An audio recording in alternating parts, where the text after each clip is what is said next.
Hello, everyone. Welcome back to the Now to Next podcast. My name is Jason Aberbrook. As usual, so excited to be joining you. Thank you for taking time to listen. I am joined today by Dr. Xenia Wade. Dr. Xenia Wade. I always have wanted to have a doctor on the podcast. So welcome. Thank you very much, Jason. Thank you for inviting me. I'm very happy to be here. Yes, I'm so excited. I found you through a lot of different reading that I've been doing. And I love when I find people who I think are like, I'll call them diamonds in the rough, or people that are so smart and so knowledgeable on a topic, yet not a lot of people know who you are. It's crazy to me. You've got a background, in change. You have a background Mhm. coming from Accenture. You're Yes. now joining us from Japan, I believe. So I'd love for you to tell us a little about yourself and how you got into this space. Of course, happy to do so. So I am joining you from Japan, where I recently relocated to a few months ago. Before I spent most of my time in Germany, where I was both researching how employees behave within organizations within my doctoral thesis, and I was also actually later on helping them through change within transformations. That's not a Japanese accent, I know. I'm hearing. No, it is not. It's actually a German accent of a person who has lived abroad quite a bit before. So you made two major changes at once, right? Like Yes. moving to Japan and becoming independent, coming from Uh, Germany. Someone who loves change, right? You definitely did it all at the same time. Absolutely. I thought I'll just go all in. Yes, I'm actually facing at the moment a new country, a new culture, and a new language, which I'm trying to make sense of, the written characters, which is also very hard, actually. And the interesting part is that now I knew the frameworks. I also lived through change before, but now that experiencing it at a personal level is still a different game. And it's interesting just to put all of these two pieces together and to understand that you can know everything about change, but just still living through it is a different kind of experience. And personally, this made my work sharper and not softer because I understand now two angles much better. No, that's awesome. And, we always talk about the human side of things, or I try to Mm. talk about the human side of things. And it's one of the things that attracted me to your work. And a lot of the listeners know that, I do the work I do because I have two boys. They're Yes. 21 and 18. And my goal in life was to make work better for them. I understand you have a 4-year-old also, right? I do have a 4-year-old who also moved with us, so it's also very different if you have a whole family in tow. And this is definitely also a different type of life experience you add to the mix because it does change your perspective on life. And I also posted about this recently. I personally also believe it changes your perspective on tech because now you're thinking more in long term than just in short term because you have a whole new generation to consider. Yeah, I think it what it's done for me is amazing, and it doesn't Yeah. end, just so you know. It just keeps changing and keeps evolving. So, one of the reasons I wanted to talk to you is there's so much talk about AI. Yeah. You can't do a podcast without talking about AI. There's so much talk about AI, but I think we leave out the human side of AI.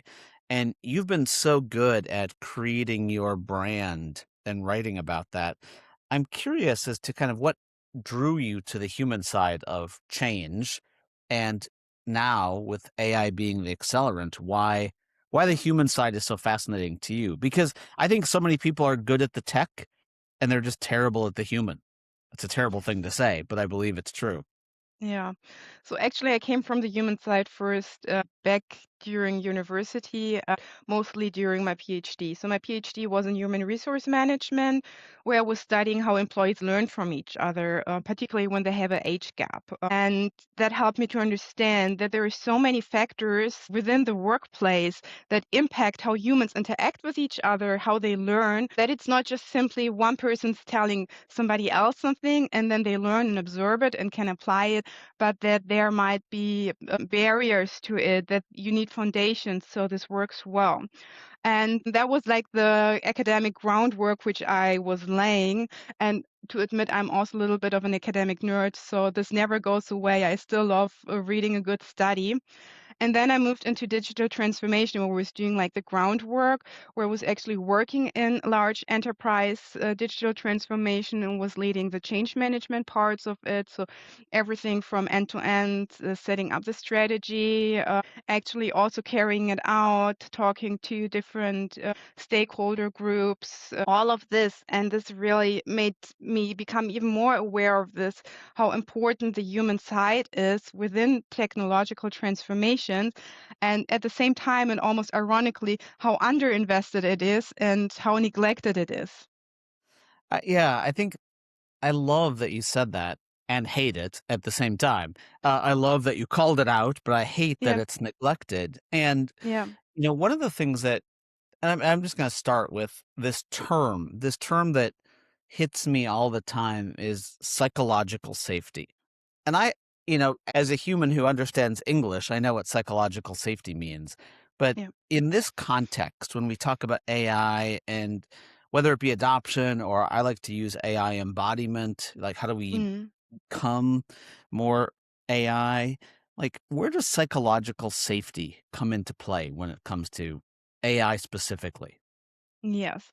So I think psychological safety is unfortunately a word we see quite often nowadays.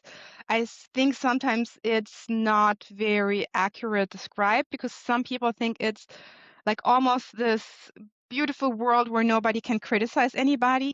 That's not psychological safety. Psychological safety is actually when we feel that we can ask questions, that we feel that we can admit when we make a mistake without like facing consequences, without facing punishment or anybody laughing at us. And we know from the research, like decades of research, that we need psychological safety in the workplace for like all of the positive behaviors we want to have. People need to feel safe to ask others questions, to be more creative, to have a better work performance. And I believe now with AI, we need it even more. So we need people to be able to admit, I don't know how to use these tools yet, or to say, honestly, I'm overwhelmed. Every day I read there's a new tool, there's a new feature. I can't keep up with that. And we need this type of psychological safety within the workplace to increase the AI adoption or embodiment. So, yeah, I like psychologically safe. I've never Yeah. actually thought about that. Once again, I learn something new doing this all the time. I realize psychological safety and psychologically safe are the same, but to feel psychologically safe, like how do I show up when I feel psychologically safe? Or if I wanted to look in a room and try to identify who feels psychologically safe and who doesn't, like how could I tell that? Well, if I feel psychological safe within an organization, I feel like I can admit my mistakes. I can feel like I can talk more openly. I can challenge ideas. So it's also like I can almost feel like I can push back if somebody says something. And there are signs that people might not feel very psychological safe, and there are signs that they feel psychological safe. So if you have like just imagine you have these meetings and you ask, does anyone have a question? Nobody says something, and this is like this all the time. This could be a hint that your team doesn't feel psychologically safe because I doubted that within 10 meetings they never have a question. So they just don't feel like they can speak up.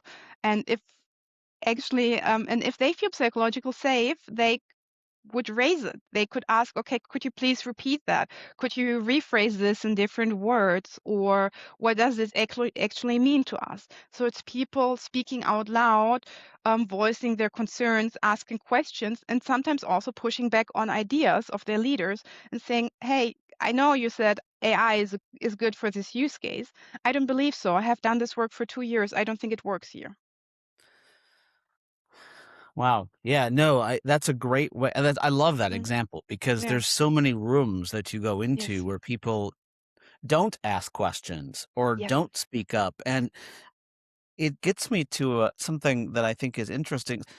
If all I'm doing as an employee is seeing information on the news Yeah. about people getting laid off or about jobs going away or jobs Yeah. changing, I mean, that doesn't make me feel very safe. No. So, if you think about that, like I'm walking into work already feeling not that safe. So, as a leader, what should I be doing? to make people, or not make people feel safe. I Mhm. don't think you can make people feel safe, but help people Yep. feel that safety. So I think you actually have two aspects in this questions. One, the news, something we massively underestimate how this impacts your employees, and the other is like, how can we make them feel safe? And I do think leaders, and it can have like a good stake in this. Everybody has. Like it's not like a one-time event and it's not only coming from the C-suite, it's coming from everybody, but leaders have to come first and model this behavior. Of course, it's not a one-time event. It's not like it's nothing you can demand. You cannot just say, okay, this is your homework. By tomorrow, you will score 6 out of 10 on psychological safety, and by next week, you will do 7 out of 10. That doesn't work.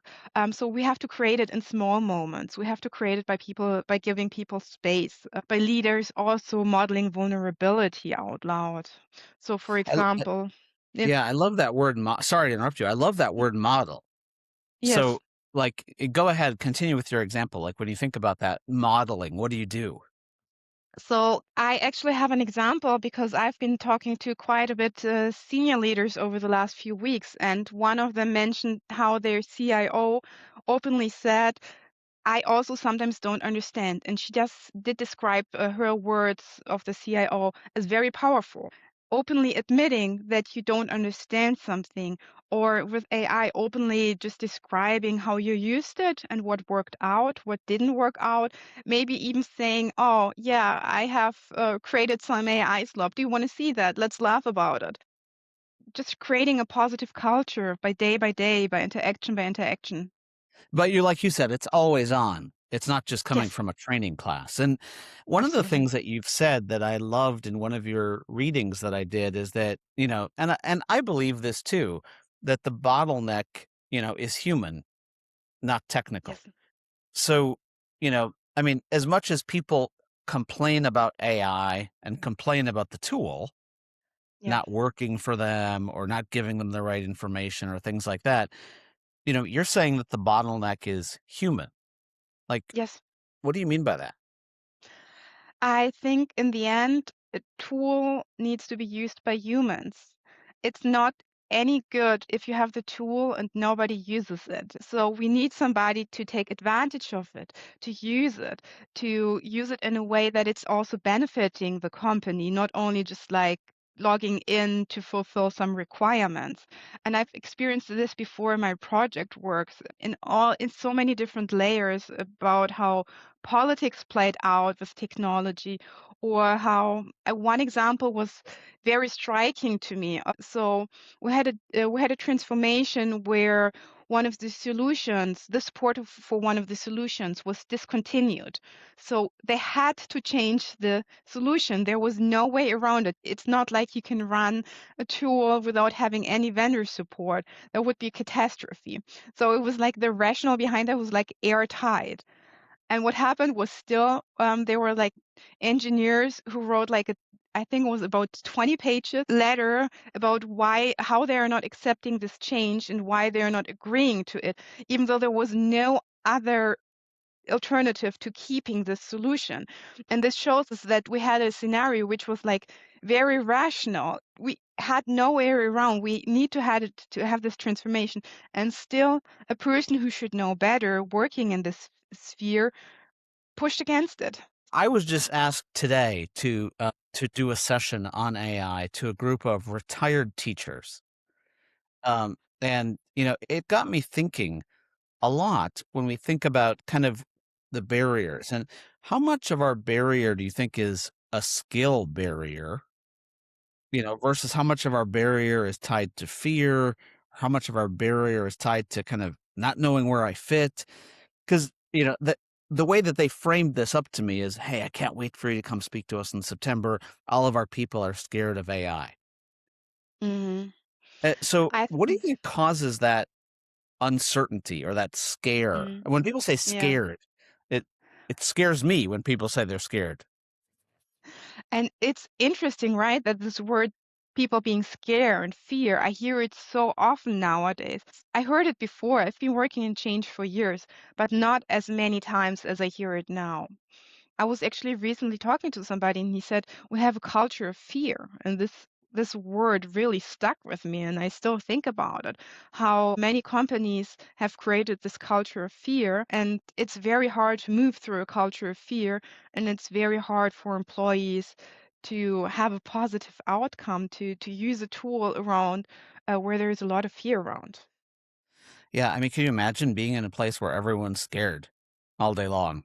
The innovation doesn't show up, the openness doesn't show up. Yeah, that's hard. So, how much do you think is like that scare comes from people like being trying to protect their jobs, like from a self-protection standpoint?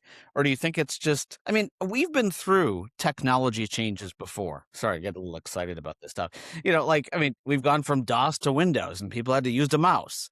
We've gone from, Microsoft Word on our desktop to in the cloud. We've been through like a phone where you used to push a button to now picking up a cell phone. I don't think I remember scared as the word. Definitely not to this extent. I don't remember, like, I've been on projects before. I did not remember anyone saying, "Oh, when we roll out M365, I'm scared to lose my job." N I don't remember seeing anyone or saying like, "Oh, if I don't keep up with setting up meeting invites on Outlook and not including my Teams link, I'm scared to lose my job." I've never heard that before, but now with AI, yes, we hear that a lot, and actually companies are tying it to it also. So what do you think is different? So what do you like? I mean, anytime there's change, there's some friction. I'm not going to say it's scared, but there's some friction. So as someone who's been in the technology space longer than I care to admit, like, I used to do training sessions all the time for people. Like, I used to do train the trainer sessions, then those trainers would go out and train other people, and we would call that change management. But it wasn't, I mean, I can't say it was really change management. I mean, I guess it was, but it was more training. And I'm not sure that well, I can guarantee you because I designed it, it was not meant to, I mean, maybe it helped with fear, but that wasn't my intent going into it was to get rid of fear. So if we think about that, like where are we today and why does AI seem like more of a personal friction point than some of these other changes? Just goes much deeper.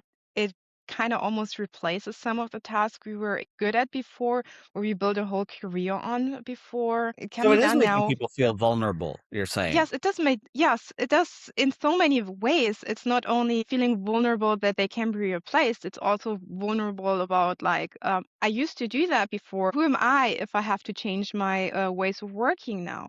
And at the same time, we have, of course, we hear about the layoffs.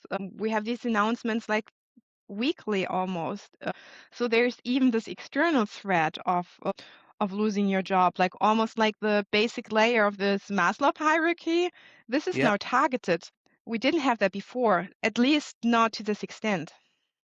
So, as much as I've done training and as much as I've worked with transformation before, like you're so sophisticated from the standpoint of being a doctor.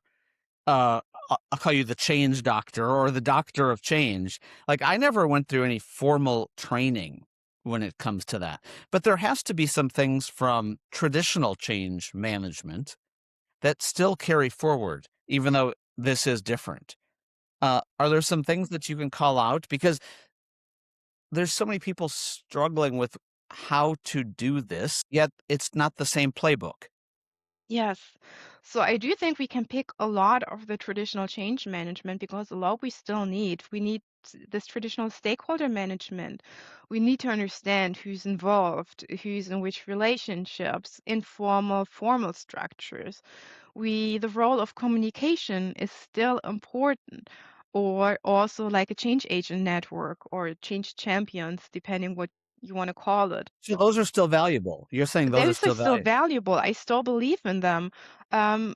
Just think we need to go a step further, and we still need training. It's not like we don't need to train our people, but we need to understand that we need to go further now. We need to consider what are external factors. How are the news impacting our employees now? Do they feel safe? this was important before, but it's even more important now, so we have to take that more seriously. We can't just go by the standard change management playbook and call it good. And also, it's like it's a never-ending loop now. It's not one deployment and we are good to go. So how does that so I show up to a training class or I show up for some education and I just heard about AI stealing money from my mom, or I just heard about AI giving fake news to someone, or I just heard about AI costing my neighbor their job. So I already walk in on the defensive. So I guess I'm curious, and I don't know if that's right or not. That's what I think. Have you seen that where people walk in already thinking negative about something? So I'm not just training them, I'm actually overcoming the negative to get to something that's positive. Yes, and I think now with AI, everybody has an opinion. We didn't have that before. Just when we went into the cloud, people didn't read much about that on the news. Or if we Yeah, it was more of went just a to tech it was more of a it was a tech technology nerds, thing, right? yes, exactly. It was a tech nerds. Going M365, yeah, who read about that on the daily news? It wasn't like there were not many cases about M365 scams. But now with AI, we have that. Everybody knows about it. Everybody reads about. I believe even in an age group of 75-year-olds, you will find a large segment of people having an opinion about AI. And it does something with people because now they have more of an external noise, which also impacts their opinion on the tool. And if I have an opinion, it will impact how I use it. Yeah, it's an opinion, and then it gets into that word of trust, Zinnia. I think that's so interesting. So, like, for example, let's say I'm using ChatGPT. We'll just take the basic AI tool, ChatGPT. ChatGPT is probably stored on the same piece of hardware as my Gmail,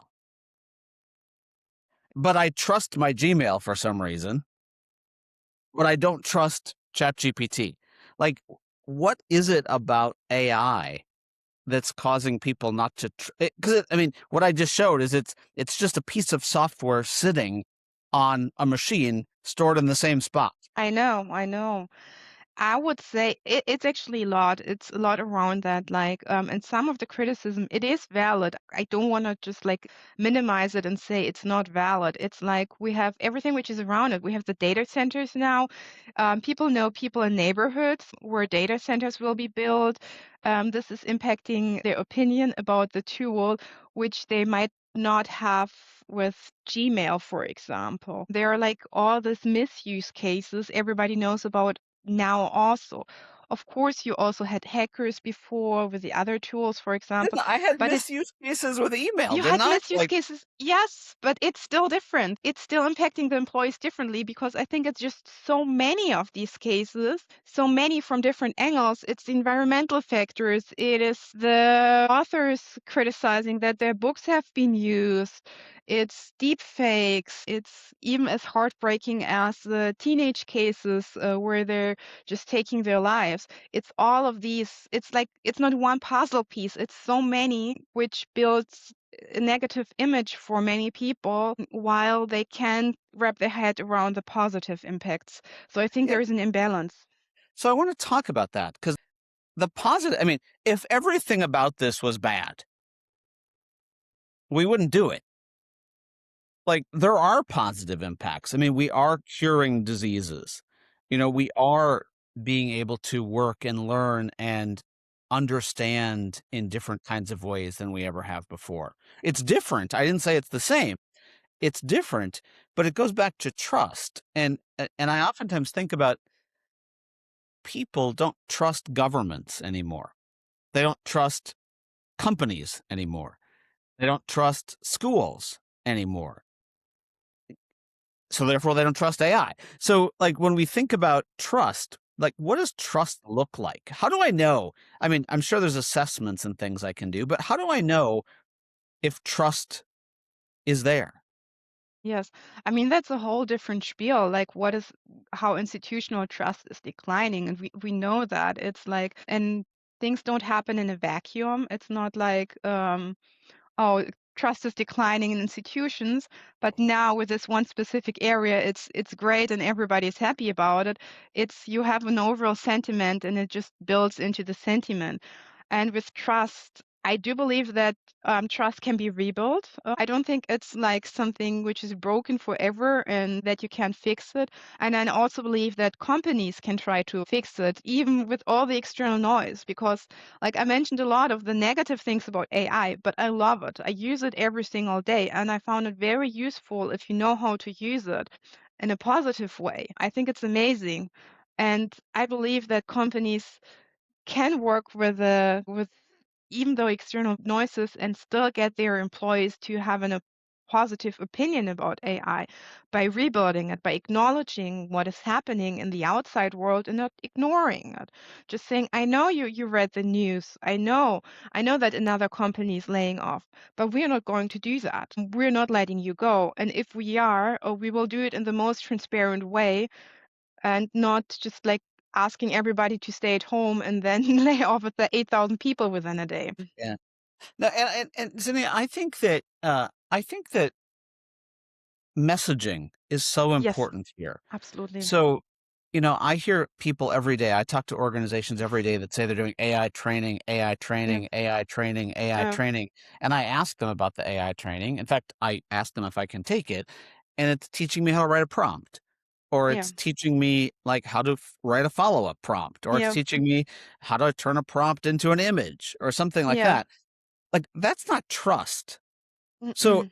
uh, can you train trust, or is that a different discussion? Because to me, I think that's, and we talked about this in our pre-call, that Mm. training and education are different. Training is Yes, the tactical, how do I yes, use a tool?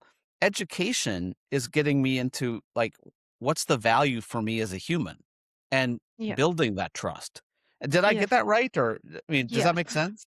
Yes, so I would say it's like a muscle. You can build it over time, but you cannot have a muscle grow within a day. That doesn't work, and it's similar to psychological safety because those two are interrelated. It is through like regular interaction that you can build the trust, and you can build the foundations so it will land well. For example, yesterday I talked to somebody. All the people in the organization were so hyped about AI, and he said the main difference is they're working for an Australian public organizations and they can basically not be laid off. So he said you have to do something. He said it's almost impossible for anybody to be laid off because they have such a strong job security. And for this reason, he said they have high psychological safety. And he says everybody is so hyped about AI. They want to use it. They have high training participation rates, and people love it. So I think if you build the foundations, have psychological safety, be transparent about job security, you can definitely get there, but not through one page prompt guide. That example now has me like curious, I guess. So, if you think about what's going to help people keep their jobs, yeah, I wasn't planning on going into a lot of topic on this, but what's going to help people keep their jobs is judgment, like using human judgment. It's confidence. It's being able to take data and make it contextually sensitive to their job. So, like, I mean, you've heard the saying, and I can't even believe I'm going to say it because I get sick of hearing it. People aren't going to lose their jobs to, naturally, they're going to lose their jobs to people that know how to use AI. So, when you go into a room, I have a lot of leaders that listen to this podcast. When people are skeptical or when people are anxious, forget the Australians for a second, but, and they're anxious that they're going to lose their jobs or they're anxious they're going to do something wrong. Like, what does it look like? What does meaningful education look like and feel like in that situation? Sorry, that's a bad question, but I hope it makes sense. Absolutely. I would say start with acknowledgement. Acknowledge their feelings, don't ignore it. And then start working with it. Maybe there is something useful in it, even. When you have the skeptic, why do you think it's only negative? Maybe they have some useful insights. Maybe they can even help you build something and bring a different perspective. Of course, you always have people who just, yeah, only negative, like a negative Nancy, if you can say it like that. But not everybody is like that. Some people have like very useful criticism and just work with them. Acknowledge, okay, I understand you're a skeptic. What can we do better in your opinion? Do you want to join a task force? Do you want to join a group and we meet once a week and discuss? And then maybe they can even become your biggest fan. Yeah, it makes me question if you can educate at scale. 'Cause it almost seems like I mean, the way Mhm. you just described it, I feel like Yeah. I'm in marriage counseling. Like, I need to acknowledge my feelings and things Yeah. like that, and everyone's feelings are gonna be different. Yeah. Yeah. So, it's probably not just a video I can roll out and Yeah. have people watch it. There's probably maybe a video can serve as the blanket, but then Yeah. I need to spend some one-on-one time or small group time with people to Yeah. help them through those things. Yes. I mean, we do have to be realistic. We know everybody, especially in companies, they have limited resources. So we know it won't be possible that the CIO is sitting down with every single employee. And this is not going to happen. But I believe that you can still carve out different strategies within limited resources to make this work better. A one-time short town hall is probably not going to get you there, but you can build like this, and there we're going back to the topic of traditional change management. You can build like a change champion network. You can pick people who can work with others.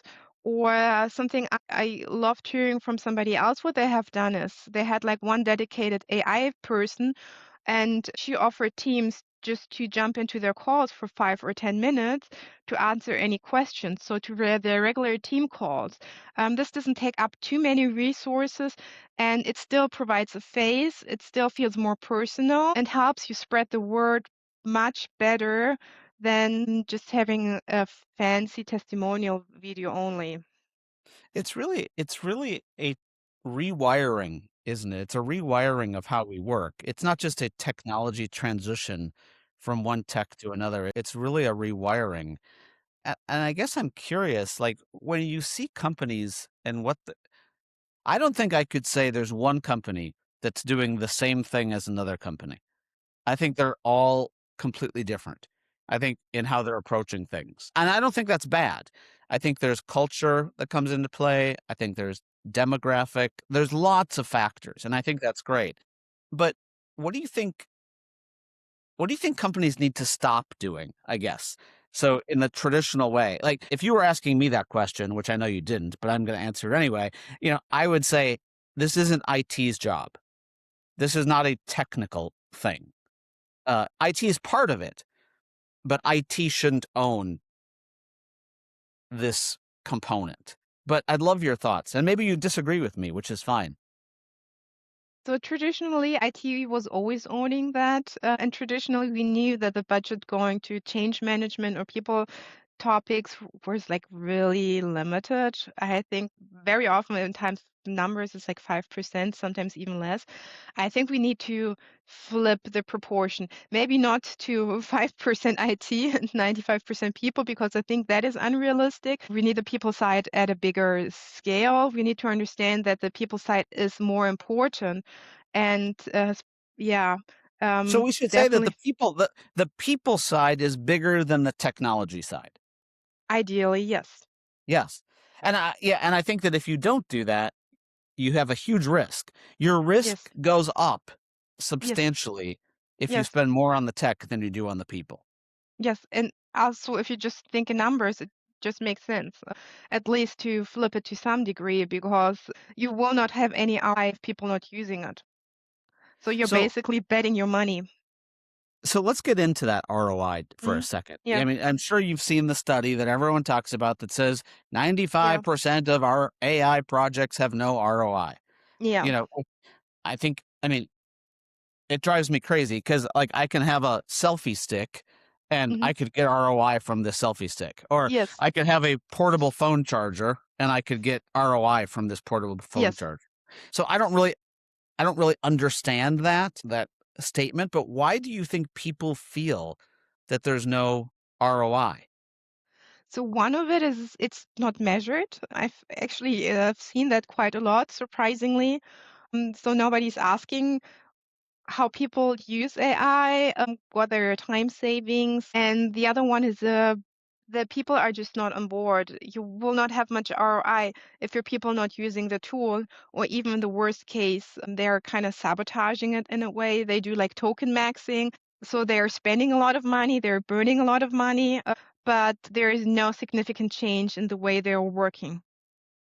I think what you just said is so important because I see a lot of people measuring token use, like you just said.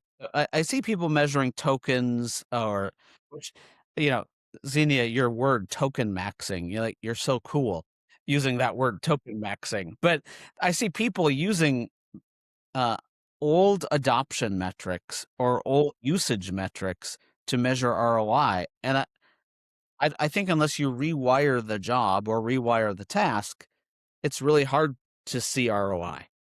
Yes. So with the token maxing, it's almost ironic because I've seen some companies had this like dashboards where people were just like listed based on how many tokens they used. And I read that there was almost like a sabotaging from employees coming where they just use tokens in a very inefficient way or just dumping something and it hasn't changed the way they were working, so just to increase the numbers. And so we see that this is not of any benefit to do it that way. I believe we need to do like a multifaceted approach here. So of course some ways of asking them, how do you experience it? You can do it with surveys. Do you see any time savings? You can have enriching that with use cases from different teams and how they apply it. So you have like quantitative and qualitative data. And then you can, of course, also add like some of the traditional measures. But I would suggest to not solely rely on them, just have them as one component. So I think all of that goes back to psychological safety and trust, that we talked about earlier, which is why they're common. I'd say they're, if we want to go back to skills, they're probably very important skills to have in this era right now. And I'm just curious as we start to wrap up, I'm a leader and I get asked a question.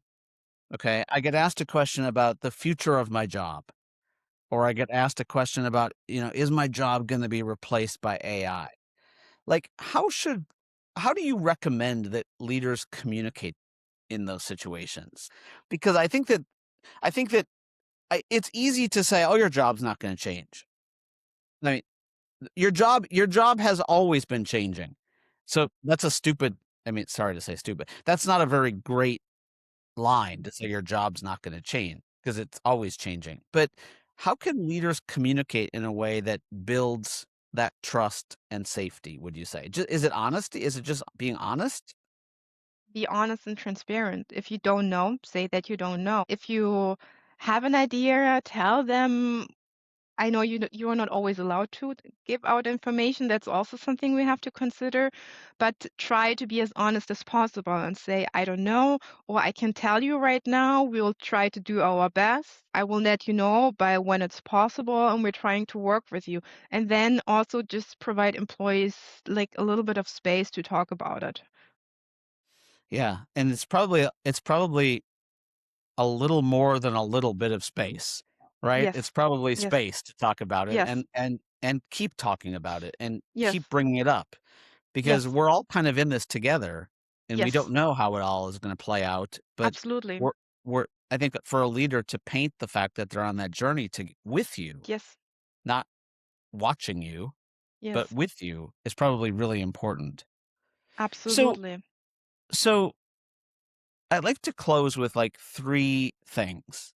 Mhm. And I always try to do this. So one belief that you think people should unlearn.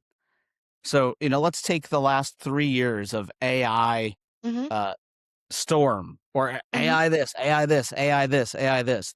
Like, what's one thing you think people should unlearn? That it's only a technology project and that Okay. it's only a tool because for most people it's way more. And that you need to understand that and you need to acknowledge the human side and understand that it goes much deeper. and Yeah, work for I that. love that's so, so important, and you're right. If I guess if I was putting all my money on one thing, I would have chosen the exact I wouldn't have said it the way you said it. You're better at it than me, but I definitely I completely agree with that. Mm. How about how about optimism? So I always ask people, Mhm, I try to think of myself as a half full mhm, person, not a half empty person.